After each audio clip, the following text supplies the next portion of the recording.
Yo, what is popping, gamers? It is your boy, TLF, or the Lime Films, and I want to talk a little bit about motivation.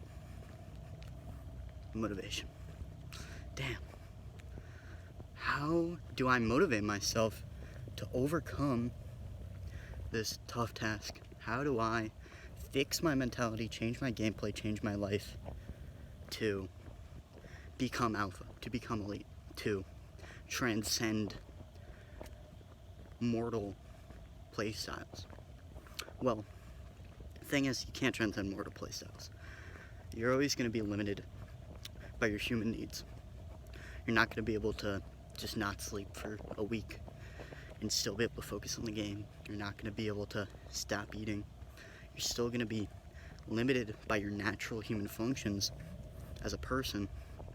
But the thing that's important is you need to learn to work around that stuff. You got to learn to motivate yourself. So for me, right now, it's a little bit muggy out. It was raining a lot. There's a lot of puddles on the ground. I mean, look at that. Look at that. I don't know if you can see that, but it's got so many puddles. It's just a disaster to walk on. Makes it much more difficult. Makes the process less automated. Makes the process more thought-based. I've now got to think about critically where I'm going. Because, like, take this puddle for example, actually. We've got that right there, which is the long part of water, and then we've got that right there, a small little puddle. So obviously I'm going to walk around this way. And you may be asking, why would you want to walk? Why would you want to walk if it's going to be that much more difficult? If you're going to get your shoes wet, if you're going to feel muggy, you're going to feel wet. Why would you ever want to do that? Why not just take the easy way? Because it's about discipline. It's about sticking to a routine. I've motivated myself to want to get this done every day. And no, I don't do it every day. I don't walk every day. I didn't walk yesterday. Yesterday being Saturday, today's Sunday. Yesterday I didn't walk at all. It's kind of a cheat day though. Yesterday I got a PB 90% Link's Awakening. Not a good PB. Not a good PB. No, I didn't PB, but I PB'd by a lot. I PB'd by 3 minutes and 50 seconds. So I did PB by a lot, but it wasn't a good PB. It's a 1:12:50. That puts me in 7th place, which isn't a very good time for the current route. 1:12:50 is not great. That's basically like a 1:14 by the old route. 1:14 by the old route, if we went back to the old route, that would put me in like 4th place, but right now puts me in 7th. It's not a good time for the new route. If I want to get 3rd place, I've got to get sub 1:10:16, which should be easy enough for me to do because I've identified the mechanical problems in my run, which was just too many movement errors, too many errors in dungeons. D4, D5, D6, and D7. All horribly played through. I just went slow, took my time. I was too careful. And I made a mistake in D7. I forgot to grab bombs, which I needed. But now I have these key motivators for myself. I have these key motivators. It's not going to be easy to PB. Because my PB hit every trick, basically first try. Missed Villa Skip, which is a pathetic trick to miss if you ask me. Such a consistent, easy trick, usually. But I have these motivators now, because I've identified the mechanical problems in my previous errors, and I've noticed what I can improve and what I should improve. And so now we can improve on that. And now I have these identifiable problems that I can work on improving, that I can practice, instead of just being like, well, I don't really know what I need to improve in order to get this sub 110, but I guess I'll just bash my head against the wall. You can't just bash your head against the wall. I mean, you do kind of need that perseverance, that bash your head against the wall mentality, but you need to know what wall you want to bash your head against, right?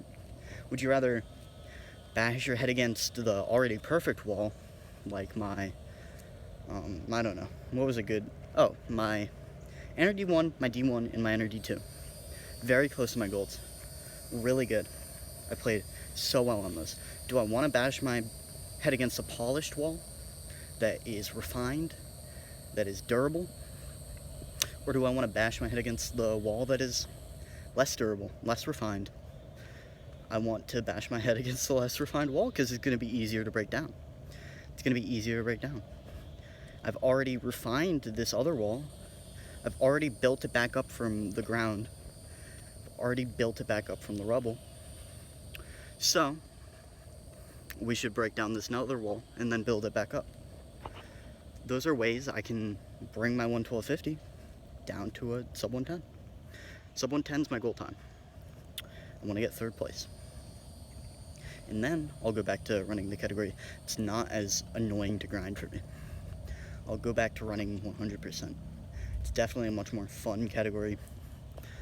It's got a lot more in it. It's got a lot more interesting aspects to it. There's a lot more to do. So personally, that's my motivator, is wanting to get a good time so that I can feel satisfied and go back to running the category that I enjoy and I do well in. But, that takes some persevering. That takes some bashing your head against the wall. And that's sort of, part of speedrunning. You've got to learn to persevere in times of hard struck, in times of errors. You've got to learn to just practice and overcome them.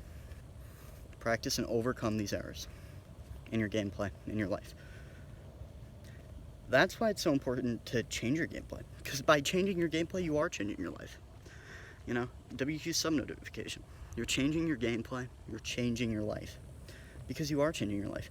All of these gameplay theories, these things can be applied to real life. They can be applied to real life so that you can change your life and you can improve your life. You can improve things about yourself. And this motivation thing that I'm talking about, I think you need motivators. I think you need motives. I think you need to identify what's motivating you to get something done, to get this good time, in order to actually improve and play well. That's why I think gameplay nihilism, topic I covered in another video a little bit too excessively. Basically, gameplay nihilism is your key motivator is just doing it just for my own personal fun, and none of this ever really matters. That makes it good so that, you reset a run, you don't feel bad about it, you reset a run, you don't feel bad about it. Wow, none of it mattered. But that's not a good motivator in the long run, because you're going to get discouraged very easily. You're going to be like, none of this matters, why am I even doing this? Because you don't have a motivator. I think you need a motivator to be able to do well in a highly competitive area. Which is why this nihilism just doesn't work out. Because you're going to get discouraged, you're going to want to do bad things. In real life, a lot of people with nihilistic tendencies, they can tend to be more suicidal. It's like, what's the point in living if I have no purpose? I have no point, right? You want to find these motivators, and you want to find these things that make your life worth living, that make this game worth playing. Some people, it's interconnected. It's like, this game is part of why my life is so important. Part of why I feel important. And so, if you can identify these motivators and these things motivating you to play a game, then I think you'll do a lot better. Because you'll feel connected. You'll feel connected to the game. You'll feel connected to your natural life. You'll feel good. You'll feel connected to nature. You'll feel like a better person. And you'll notice rapid improvements. If you just get into it just 'cause, and after like a month of playing, you still don't really know why you're doing it, it might be good to move on to another speed game. Try out a different speed game. See if that works for you. Because if you know you're interested in the hobby and you want to continue pursuing that hobby, then it's good to pursue it. But, if you're not really that interested and you're just doing it to try it out and it doesn't appeal to you, there's no reason to force yourself to keep going on something that you're not going to do well in and that you're not going to be able to motivate yourself to do. That's why I don't think this, nihilistic outlook on gameplay works. I don't think it works. Because you're not going to have a motivator. You're not going to have this key motivator. You're going to get discouraged way too quickly. So identifying motivators, identifying the things that personally motivate you, there are sort of like common trends between people. I've noticed that, motivate them. A lot of people get motivated by the idea of having a world record, being better than everybody else.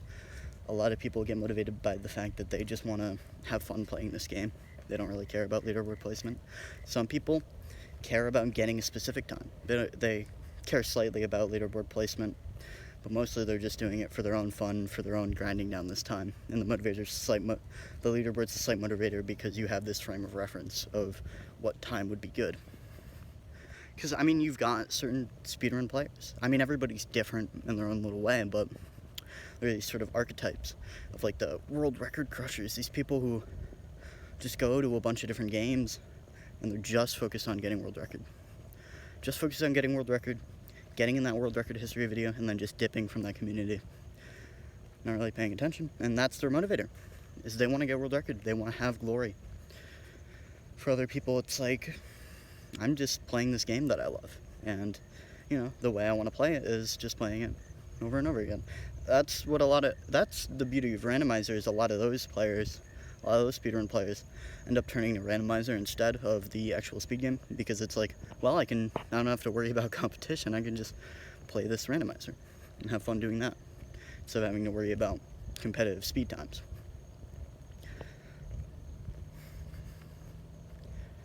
But yeah, I think what's important in practicing and improving your gameplay is identifying your key motivators, key things that motivate you, that bring you motivation, because you will be a lot better of a player.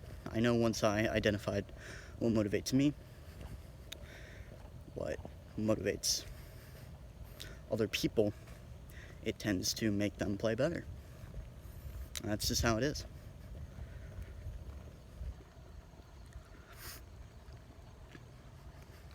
Finding the things that make you... Life is about finding the things that make you happy, make you enjoy living. In my personal opinion, life is about finding the things that you are willing to do over and over again and still be happy doing it until the day you die. You know, of course, life, not everybody lives that, and you sometimes have to take a boring thing in order to get the thing that you want to do for the rest of your life over and over again. But finding your own personal happiness and your own personal source of happiness will make you a lot happier of a person. Identifying why you do something and how you can reach that why is important. That will help you to become that'll help you to become an alpha gamer, an elite gamer, a god gamer. If you can find the why and the how and what you need to do to improve yourself and to reach these goals that you have set for yourself. Alright, peace out.